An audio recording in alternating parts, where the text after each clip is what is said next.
สบายดี สวัสดีครับ โอ้ตอนคลิปก่อนหน้านี้ไอเว้าผิดไป ปกติเราสิคุยกันทาง WhatsApp เนาะอ้ายก็สิสร้างเป็นกลุ่มหนึ่งไว้อยู่ประมาณ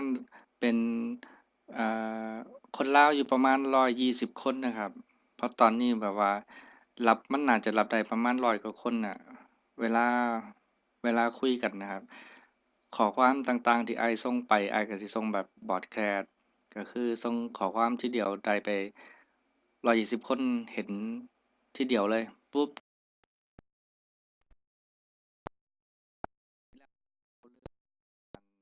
นับมือตกใครลงให้สมาชิกของเราผู้ที่อยากมี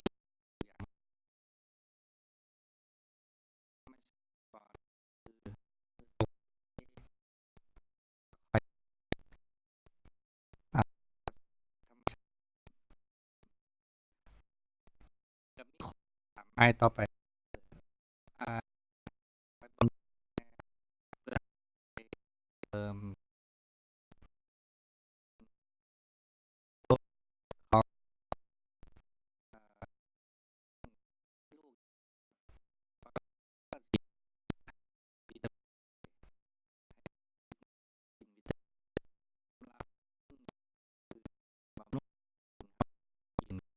อยู่น่าจะไปถึงตอนแรกพอไป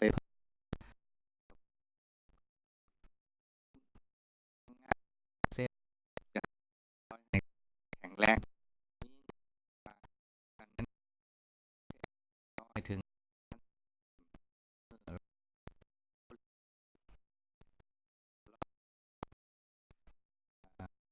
ต่ำ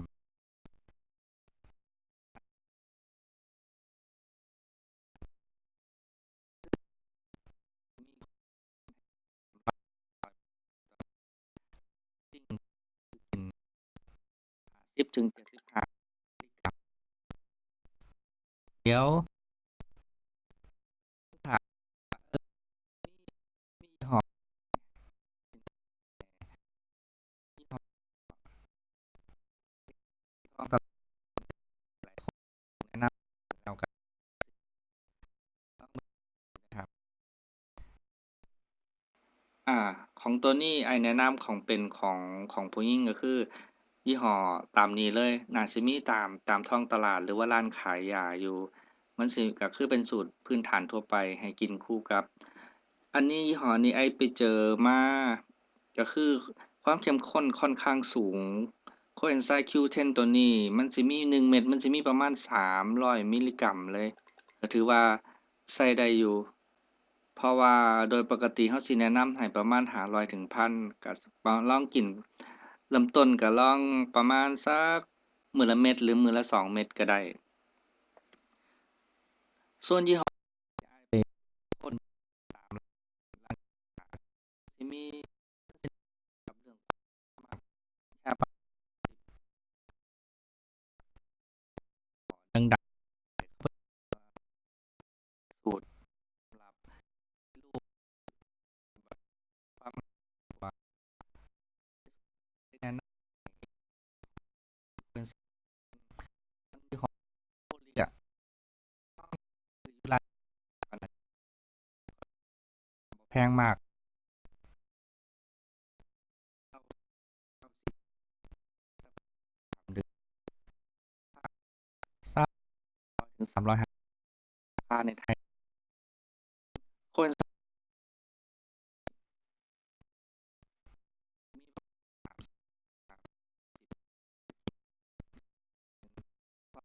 มันสิค่อน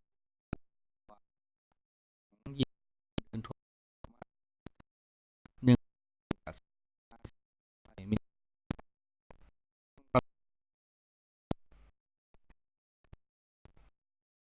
สำหรับผู้ชายก็คือกัน Coenzyme Q10 แต่ว่าผู้ชายอาจจะกินลดมานิดนึง ก็แนะนำก็คือมื้อละเม็ดคือกับของผู้หญิงแล้วก็มีซิงค์ตัวนี้ก็คือสำหรับผู้ชายโดยตรงเลย สิบำรุงพวกอสุจิให้แข็งแรงประมาณจังซี้อันนี้ก็ส่วนซิงค์ตัวนี้สังกะสีตัวนี้มันขวดหนึ่งมันจะมีประมาณ90เม็ดก็กินได้สัก3เดือนแหละครับราคาก็พอๆกันนี่แหละ300 300ถึง350ประมาณนี้ก็บ่แพงก็ถือว่าโอเคอยู่แบบ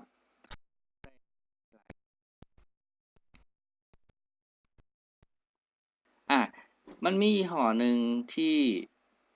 เอ่อ ทางโรงพยาบาลแนะนำให้ใช้ก็คือเป็นไอ้เชอร์เบกซิงค์ตัวนี้มันจะมีส่วนผสมพวกวิตามินตัวอื่นๆเข้าไปพร้อมด้วยเช่นวิตามิน B ประมาณเซี้ยก็คือกินแค่อันนี้สำหรับผู้ชายเด้อกินแค่เม็ดเดียวต่อมื้อสิบำรุงช่วยบำรุงอสุจิคืออันนี้ก็คือเป็นสูตรหนึ่งมันก็จะมีซิงค์มีอิหยังผสมเข้าไปด้วยวิตามิน B ประมาณเซี้ยกล่องหนึ่ง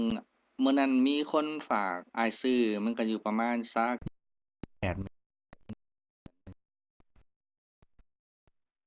อันนี้สูตรเข้มข้นกินแค่เม็ดเดียวอันนี้สำหรับผู้ชายเด้อเพิ่มปกติเขาสิบอกว่าบำรุงอสุจินั่นแหละแต่ว่าตามระเบียบของไทยก็ว่าบอกว่าบำรุงร่างกายแต่ว่าโดยทั่วไปเวลาคนมาปรึกษาเรื่องมีลูกยากเขาสิให้กินตัวนี้ไปซื้อตามร้านขายยาน่าจะประมาณ400-500หรือว่า600นี่แหละตามร้านแต่ว่าในไทยกันค่อนข้างหายากต้องสั่งเอาต้องสั่งแล้วก็จะมีเสียค่าส่งหยังประมาณซี้แต่ว่าตามสูตรก็สำหรับผู้มีบุตรยากคันผู้ชายคันหาตอนนั้นเป็นหยังอันนี้คือเสริมตัวหนึ่ง สำหรับผู้ชายเลยก็คือปัญหาเวลาที่เรามาปรึกษาทางผัวได้มาปรึกษาก็ถามว่ากินเหล้าบ่อันนี้บ่บางคนค่อนข้างกินเหล้าเยอะกินเหล้าหลายก็ลองปรับสภาพก่อนลองกินวิตามินตัวนี้เบิ่งเพราะว่าตัวนี้มันสิเป็นแบบบำรุงร่างกายของผู้ชายอะนะเป็นวิตามิน B แบบเข้มข้นมันสิเขียนไว้ข้างขวดเลยว่ารักษาการขาดวิตามิน B ภาวะเครียดดื่มสุราผ่าตัดเจ็บป่วยอันนี้ไอถือว่าใส่ค่อนกินกะนอนหลับดีกินข้าวหลายมีพลัง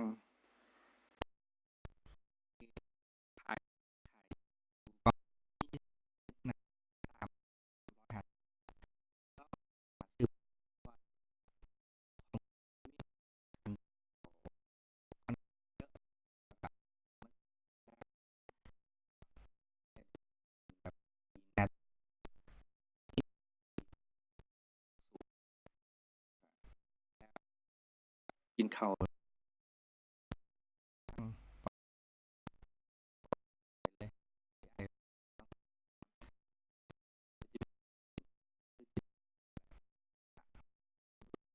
นี้